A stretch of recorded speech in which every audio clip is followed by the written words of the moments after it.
నమస్తే మేడం, మీ పేరేంటి మేడం? నమస్తే అండి, నా పేరు ఇందుమతి. ఇప్పుడు ప్రభుత్వం వచ్చి 8 నెలలు అవుతుంది కదా మేడం, మీ చిరు వ్యాపారుల పరిస్థితి ఏంటి మేడం, ఎలా ఉంది? మాకైతే వ్యాపారాలు ఏమి లేవండి. అన్నిటికీ పోటాపోటీ వ్యాపారం అయిపోయింది. ఒకటికి 4 బండ్లు అయిపోయినాయి. వ్యాపారాలు అయితే ఏమీ లేవు. ఎలా ఏంటని ఇబ్బందులు పడుతున్నాం మేమైతే. ఇప్పుడు కూరగాయలు గట్టా ఉన్నాయి కదా మేడం, నిత్యావసర వస్తువులు ధరలు ఎలా ఉన్నాయంటారు గత ప్రభుత్వానికి ఈ ప్రభుత్వానికి? రేట్లు బాగా ఎక్కువ ఉన్నాయండి. ఆయిల్ ప్యాకెట్స్ పెరిగిపోయినాయి, నిత్యావసర సరుకులు పెరిగిపోయినాయి. రేట్లు అయితే ఎక్కువగానే ఉన్నాయి. ఎప్పుడో అడపా తగ్గుతున్నాయి. మిగతాడలన్నీ రేటు ఎక్కువగానే ఉంటున్నాయి. కందిపప్పు పెరిగిపోయింది, ఆయిల్ ప్యాకెట్లు పెరిగిపోయినాయి, నిత్యావసర సరుకులు కూడా అన్నీ పెరిగిపోయినాయి. అంటే గతం కన్నా ఇప్పుడు భారీగా ఉన్నాయండి, ప్రజలందరూ కొనుక్కునే స్థితిలో ఉన్నారంటారా? ప్రజలందరంటే ఉన్నోళ్ళు అయితే కొనుక్కుంటారండి. మధ్యతరగతి వాళ్ళు, పనులకి వెళ్ళే వాళ్ళకైతే కొద్దిగా ఇబ్బందిగానే ఉంది.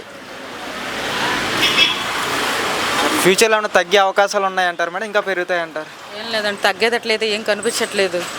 అన్నీ రూపాయి పెరిగేదే కానీ అన్నీ తగ్గేటట్లయితే మాకేం కనిపించట్లా. ఈ మధ్య కరెంట్ ఛార్జీలు కూడా పెరిగాయి కదా మేడం, ఎలా ఉన్నాయి? బాగా పెరిగాయి కొంచెం లైట్గా? కొంచెంగా పెంచుతున్నారండి. ఒకేసారి పెంచితే మళ్ళీ గొడవ చేస్తారు అని చెప్పి కొంచెంగా పెంచుతున్నారు. ఎలా అయితేనేమి అలా పెరిగిపోతూ వస్తున్నాయి కరెంట్ ఛార్జీలు. రేట్లు పెరిగే కొంది అది పెరిగిపోతుంది. బిల్లు కట్టాలన్నా కూడా భయం వేస్తుంది.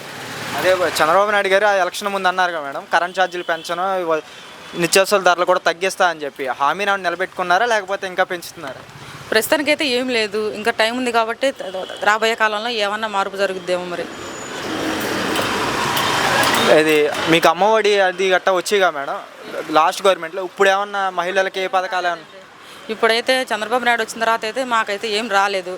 వస్తుందేమోనని చూస్తున్నాం. జగన్ ఉన్నప్పుడైతే ప్రతి సంవత్సరం అలా పడుతూ వచ్చేవి. మరి ఇదైతే ఇంకా స్టార్ట్ చేయలేదు, మాకైతే రాలేదు. వచ్చిద్దని ఎదురు చూస్తున్నాం.